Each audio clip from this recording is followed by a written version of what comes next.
Hello, I'm Daniel Craig, and I have some questions here, which I'm going to try and answer. Okay, here we go. What convinced you to be part of No Time to Die? I felt like doing No Time to Die was a chance to wrap up all the loose ends and to finish off what I'd started 15 years ago, and I think we've done that and more. What was your experience like shooting in my home country of Morocco? Morocco is one of my most favorite places to go to in the world. That year I went walking in the Atlas Mountains, so I got to see a lot of Morocco that year, and I love being there, and we'll get back there as soon as I can. How do you think your portrayal of James Bond has evolved with today's perception of masculinity? I hope he's changed a lot while I've been part of him, because what I've always tried to do is never judge him. He's flawed, and his attitude towards the world and towards women is questionable, and I think that's interesting. The way we've tried to deal with it is to cast as strong of female characters as possible, have him go up against those people. I mean, we had Judy for a long while, and I was very lucky and privileged to work with her, and that relationship informed who he is, but also exposes him for what he is, and I think that's interesting. I don't judge the characters I play. I try and let the audience do that. Hey Daniel, why the choice to go with fewer gadgets with your James Bond? This is going to answer a few questions actually. I've loved the gadgets, but my take on them has always been they've got to sort of just to be justified in the movie. You can't really just have gadgets for gadget's sake. They've got to make sense, and they've got to be interesting. My favorite gadgets from the previous movies my favorite gadget is, I think Sean Connery used to use this sort of like little silver box with a switch on it and a red light went on. I don't know what it did, but it kind of opened doors, it kind of blew things up, and it was just, that was, simple is best as far as gadgets is concerned. Daniel, have you been injured a lot while filming these movies? Which is the worst injury in here? I have, but that's just par for the course. It's a physical role, and I get bashed up, and in fact, I get injured, but the stunt team get injured all the time, and thankfully we all walk away, and that's all that matters. I broke my ankle on the last movie. I broke my leg on the previous movie. I'm still here. Why have there been longer intervals in between James Bond movies during Daniel Craig's era? Because I broke my leg. Curious to know what stunt from your time as Bond you are most proud of, and what's your favorite stunt from the series? My favorite stunt I've done.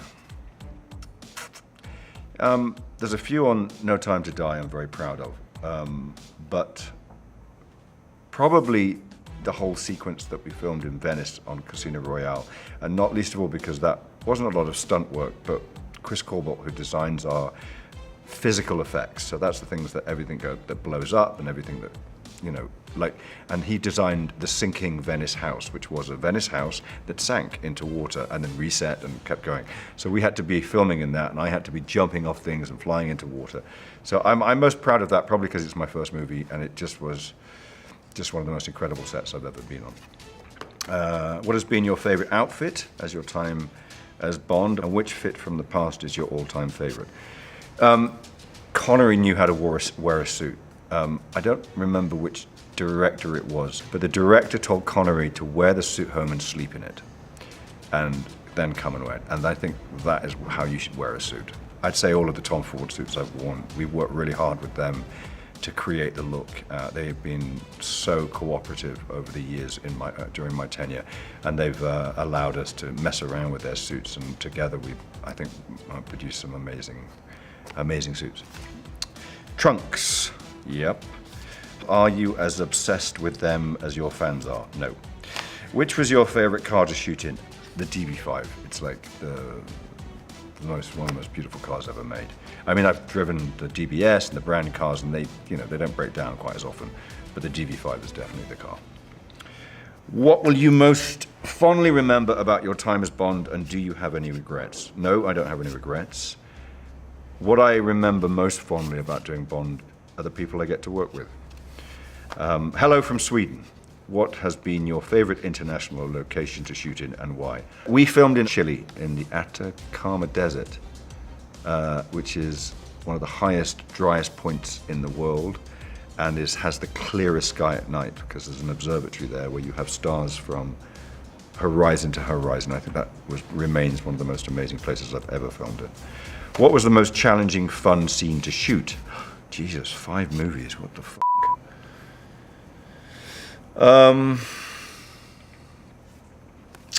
The crane sequence in Casino was one of the most challenging and fun scenes because when I started Casino Royale, I was afraid of heights, and after it, I wasn't.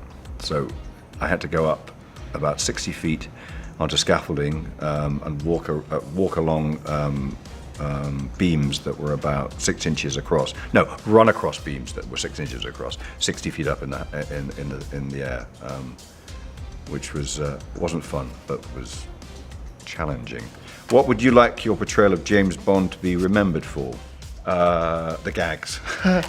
How has James Bond changed Daniel Craig? James Bond has changed my life immeasurably. I mean, it's like, and 99% of it for the better. And I would say it's been, I could never imagine being where I am today without James Bond. So it's been an extraordinary part of my life. Which one is your favorite James Bond movie and why? Goldfinger, I think, is my favorite James Bond movie. I love Dr. No, but it was sort of where Sean Connery became the James Bond that we know and we love. Who is your favorite actor to have played James Bond? Well, clearly me. Sean Connery. Which one informed your performance the most? None of them. I mean, I know that sounds weird, but actually what I did when I took on the role was I said, I can't do impressions of people. I can't try and be Sean Connery or Pierce or Roger. I have to try and be myself. So as much as I watch the films over and over again and they influence the way we shoot the movies, I just tried to be me. How are you, Daniel? Can you do a Sean... Oh, wow, I'm very well, thank you. Can you do a Sean Connery impression for us? Nope. What makes Daniel Craig's James Bond different from his predecessors? I play him. What can you tell us about the villain in No Time to Die, and what did Rami Malek bring to the role? We were incredibly lucky to get Rami. He just off the back of an Oscar. He's one of the most popular actors in the world at the moment, and he came and hit it out of the park. He's extraordinary in this role because he's an extraordinary actor. How has it been working with Phoebe Waller-Bridge? What did she bring to the script? She's one of the most talented writers around, and we were incredibly lucky to have her. Is there anything else you'd like to add? No, Jesus.